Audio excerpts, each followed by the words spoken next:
ये कल्पना करना भी मुश्किल है कि प्रकृति का सबसे भयंकर प्रहार हो और कोई ढांचा उसके सामने बिल्कुल अजेय खड़ा रहे। आज के इस एक्सप्लेनर में हम एक ऐसे ही विषय की गहराई में उतरने वाले हैं जो विज्ञान, इतिहास और आस्था, इन तीनों की हदों को पार कर जाता है। हम बात कर रहे हैं केदारनाथ धाम की। आखिर इसके निर्माण में ऐसी कौन सी तकनीक छिपी है जिसे आज का विज्ञान भी पूरी तरह डिकोड नहीं कर पाया है। आइए इन असाधारण रहस्यों और अचंभित कर देने वाले तथ्यों को मिलकर समझते हैं। इस पूरी कहानी की शुरुआत होती है 16 जून 2013 की उस भयानक रात से। 6000 ये महज एक आंकड़ा नहीं है, ये उन लोगों की संख्या है जिन्होंने उस प्रलयंकारी जल प्रलय में अपनी जान गंवा दी थी। भारी बारिश और चौराबाड़ी ग्लेशियर के पिघलने से मंदाकिनी नदी ने जो विनाशकारी रूप लिया, उसने रास्ते में आने वाली हर चीज को मिटाकर रख दिया। ये एक ऐसा तांडव था जिसने खूबसूरत पहाड़ों को रातों रात मलबे के ढेर में बदल दिया। उस मंजर को याद करें तो एक तरफ जहां आधुनिक तकनीक और कंक्रीट से बने भारी भरकम होटल, घर और मजबूत इमारतें पानी के बहाव में ताश के पत्तों की तरह ढह गए थे, वहीं सदियों पुराना केदारनाथ मंदिर पूरी शान से अडिग खड़ा रहा। पानी, पत्थर और मलबे के इस महाप्रलय में आखिर ये कैसे संभव हुआ कि एक अत्यंत प्राचीन ढांचा हमारी आज की एडवांस्ड इंजीनियरिंग को भी मात दे गया? ठीक उसी समय एक ऐसा प्राकृतिक हस्तक्षेप सामने आता है जिसे देखकर बड़े बड़े वैज्ञानिक भी हैरान रह गए। जैसे ही प्रलयंकारी बाढ़ का पानी बंदर को निगलने के लिए अत्यंत तेज गति से आगे बढ़ा, अचानक पहाड़ों से खिसककर एक विशालकाय पत्थर पानी के साथ बहता हुआ नीचे आ गया। इस असाधारण पत्थर को आज हम सब भीमशिला के नाम से जानते हैं। और ये कोई साधारण पत्थर बिल्कुल नहीं था। इसका वजन लगभग 1000 मेट्रिक टन, लंबाई 20 से 25 फीट और चौड़ाई 10 से 15 फीट है। लेकिन सबसे आश्चर्यजनक बात इसका आकार नहीं बल्कि इसकी सटीक लोकेशन थी। ये शिला बहते हुए आई और मंदिर के ठीक 50 फीट पीछे आकर रुक गई। इसने बाढ़ के उस खूंखार बहाव को लिटरली 2 हिस्सों में चीर दिया, जिससे सारा मलबा और पानी मंदिर के किनारों से निकल गया। और सबसे अहम बात, इसी एक शिला ने उस रात मंदिर के अंदर शरण लिए हुए 300 लोगों की जान बचा ली। लेकिन सिर्फ भीमशिला ही मंदिर के सुरक्षित बचने का एक लौता कारण नहीं थी। प्राचीन भारतीय वास्तुकला की असाधारण बुद्धिमत्ता इसका दूसरा और बहुत बड़ा पहलू है। आखिर हजारों साल पहले बिना किसी भारी मशीनरी या आधुनिक उपकरणों के इस मंदिर को इतना मजबूत कैसे बनाया गया कि ये इतने भयंकर झटकों को भी आसानी से झेल गया? दरअसल इसकी निर्माण प्रक्रिया कला का एक बेहतरीन नमूना है। प्राचीन कारीगरों ने विशाल पत्थरों को इस तरह तराशा कि वो एक दूसरे में बिल्कुल सटीक तरीके से फिट हो जाएं। इसे इंटरलॉकिंग तकनीक कहा जाता है। सबसे बड़ी और हैरान करने वाली बात तो ये है कि इस पूरी संरचना में सीमेंट या गारे का बिल्कुल भी इस्तेमाल नहीं हुआ है। जी हाँ, बिल्कुल नहीं। पत्थरों की आपस में इस तरह की मजबूत पकड़ मंदिर को एक प्राकृतिक शॉक एब्जॉर्बर बनाती है, जो पानी के भारी दबाव और भूकंप के झटकों को आसानी से सोखकर नष्ट कर देती है। अब अगर 2013 की बाढ़ से बचे रहना एक अद्भुत घटना लगती है, तो इतिहास के पन्नों में एक और ऐसा अध्याय दर्ज है जो इससे भी कहीं अधिक चौंकाने वाला है। ये मंदिर न केवल पानी के प्रहार से बचा है, बल्कि इसने ठोस बर्फ के एक पूरे युग का भी डटकर सामना किया है। बात 13वीं शताब्दी की है, जब लिटिल आइस एज के दौरान हिमालय के ग्लेशियरों का भयानक विस्तार हुआ। इस दौरान केदारनाथ धाम पूरी तरह से बर्फ की एक बहुत मोटी परत के नीचे दब गया था।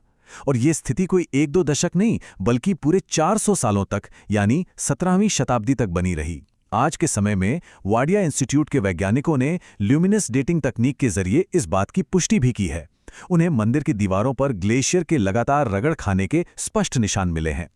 अब इस तथ्य पर गौर करना बेहद जरूरी है कि 400 वर्षों के भारी ग्लेशियर दबाव के बावजूद इस संरचना को शून्य नुकसान हुआ, मतलब जीरो स्ट्रक्चरल डैमेज। ठोस बर्फ का इतना भारी वजन किसी भी आम इमारत को चूर्ण में बदल सकता है, लेकिन उस प्राचीन इंटरलॉकिंग तकनीक ने यहां भी अपना कमाल दिखाया। बिना सीमेंट के जकड़े उन विशाल पत्थरों ने इतने लंबे समय तक बर्फ के भारी दबाव को भी मात दे दी। ये वास्तुकला की ऐसी पहेली है जिसका जवाब आज की मॉडर्न इंजीनियरिंग भी ढूंढने का प्रयास कर रही है।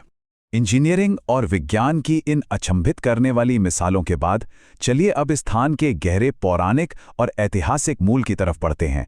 केदारनाथ मंदिर की जड़ें भारत के महान महाकाव्य महाभारत और अन्य प्राचीन ग्रंथों से बहुत गहराई से जुड़ी हुई हैं, जहां इतिहास और आस्था आपस में मिल जाते हैं।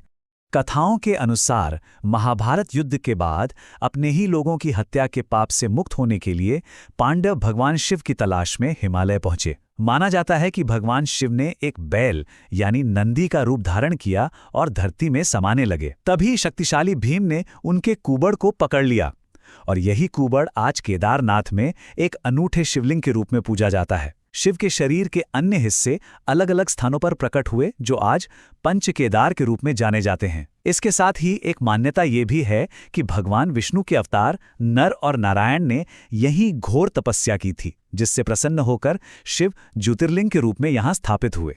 अगर ऐतिहासिक साक्ष्यों की बात करें तो 8वीं शताब्दी में महान दार्शनिक आदि शंकराचार्य जी ने इस मंदिर का जीर्णोद्धार किया और यहीं मोक्ष भी प्राप्त किया। उनके बाद 11वीं शताब्दी में मध्य प्रदेश के ग्वालियर में मिले शिलालेख ये बताते हैं कि मालवा के राजा भोज ने भी इसके निर्माण में महत्वपूर्ण योगदान दिया था। और फिर काफी आगे चलकर 1882 में एटकिंसन के गजेटियर में इस भव्य पत्थर के ढांचे और इसके सोने से मढ़े टॉवर का स्पष्ट विवरण मिलता है, जो इसकी निरंतर ऐतिहासिक प्रासंगिकता को दर्शाता है।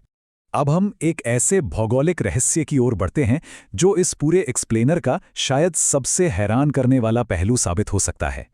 केदारनाथ का महत्व सिर्फ उत्तर भारत या हिमालय तक सीमित नहीं है। इसका एक बहुत ही सीधा और अचूक संबंध दक्षिण भारत के सुदूर कोनों से भी है। ये एक ऐसा ज्यामितीय चमत्कार है जो सच में सोचने पर मजबूर कर देता है। एक अद्भुत जियोग्राफिकल परफेक्शन पर गौर करें। उत्तर में स्थित हिमालय का केदारनाथ मंदिर, एकदम दक्षिण में स्थित रामेश्वरम, और इनके बीच मौजूद 5 अन्य शिव मंदिर जो प्रकृति के 5 तत्वों यानी जल, वायु, अग्नि, आकाश और धरती को दर्शाते हैं। ये सातों के सातों मंदिर पृथ्वी के ठीक 79 डिग्री देशांतर यानी लॉन्गिट्यूड पर एक सीधी रेखा में स्थित हैं। ये कोई आम इत्तेफाक नहीं है, बल्कि एक ब्रह्मांडीय संतुलन और ज्यामितीय परफेक्शन का बेहतरीन उदाहरण है। और ये जो संख्या है ना 2383, ये इस रहस्य को और भी गहरा कर देती है। ये केदारनाथ और रामेश्वरम के बीच की विशाल दूरी है, 3283 किलोमीटर्स। अब ये अपने आप में एक बड़ा सवाल है कि हजारों साल पहले जब कोई आधुनिक जीपीएस, सैटेलाइट या सटीक मानचित्रण तकनीक थी ही नहीं, तो प्राचीन वास्तुकारों ने 2000 किलोमीटर से भी अधिक की दूरी पर फैले इन मंदिरों को एक ही देशांतर पर इतने सटीक तरीके से कैसे स्थापित कर दिया। ये प्राचीन भारत के खगोल विज्ञान और भूगोल के बेहद उन्नत ज्ञान का एक जीता जागता प्रमाण है। विज्ञान, वास्तुकला और भूगोल की इन अचूक मिसालों को देखने के बाद ये जानना भी बेहद दिलचस्प है कि ये धाम आज भी कुछ ऐसे रहस्यों को समेटे हुए है जिनका जवाब वर्तमान विज्ञान के पास भी नहीं है। आइए जानते हैं कि भीषण सर्दियों के दौरान जब ये क्षेत्र पूरी तरह से बर्फ में कट जाता है तब वहाँ क्या होता है। होता यह है कि भारी बर्फबारी के कारण हिमालय की भीषण सर्दियों में मंदिर को पूरे 6 महीने के लिए पूरी तरह से सील कर दिया जाता है और देवता के प्रतीक को नीचे ऊखी मठ स्थानांतरित कर दिया जाता है। लेकिन सबसे बड़ा रहस्य यह है कि कपाट बंद करने से पहले मंदिर के भीतर एक अखंड दीपक जलाया जाता है। जब 6 महीने बाद कपाट दोबारा खुलते हैं तो वो दीपक बिल्कुल उसी तरह प्रज्वलित मिलता है। न कोई इंसान, न कोई ऑक्सीजन की पर्याप्त मात्रा और न ही कोई देखभाल। पौराणिक कथाएं कहती हैं कि इन 6 महीनों तक देवता और गंधर्व स्वयं वहां नियमित पूजा करते हैं।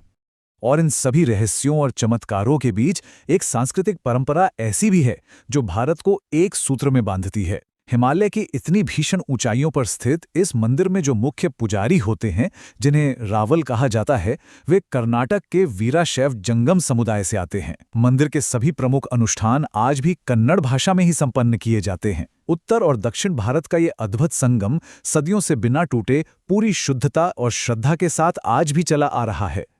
इस विस्तृत चर्चा के अंत में शास्त्रों में दर्ज एक पुरानी भविष्यवाणी सोचने पर विवश कर देती है। हिंदू ग्रंथों की मान्यता है कि भविष्य में जब नर और नारायण पर्वत आपस में मिल जाएंगे तो केदारनाथ और बद्रीनाथ का ये मार्ग हमेशा के लिए बंद हो जाएगा। तब भविष्य केदार के नाम से एक नए रहस्यमय तीर्थ का उद्गम होगा। चाहे बात उस प्राचीन इंटरलॉकिंग इंजीनियरिंग की हो, 2013 की उस प्रलयंकारी बाढ़ में भीमशिला द्वारा मंदिर को बचाने की, 400 साल बर्फ में दबे रहने की, या फिर इस असीम जियोग्राफिकल अलाइनमेंट की, ये स्थान आस्था और विज्ञान का एक ऐसा अनूठा संगम है जो ये साबित करता है कि हमारे प्राचीन ज्ञान में कुछ ऐसी गहराइयां हैं जिन्हें आधुनिक दुनिया को पूरी तरह समझना अभी बाकी है। क्या हम कभी उन रहस्यों को पूरी तरह सुलझा पाएंगे? ये सवाल अपने आप में एक नई खोज की शुरुआत है।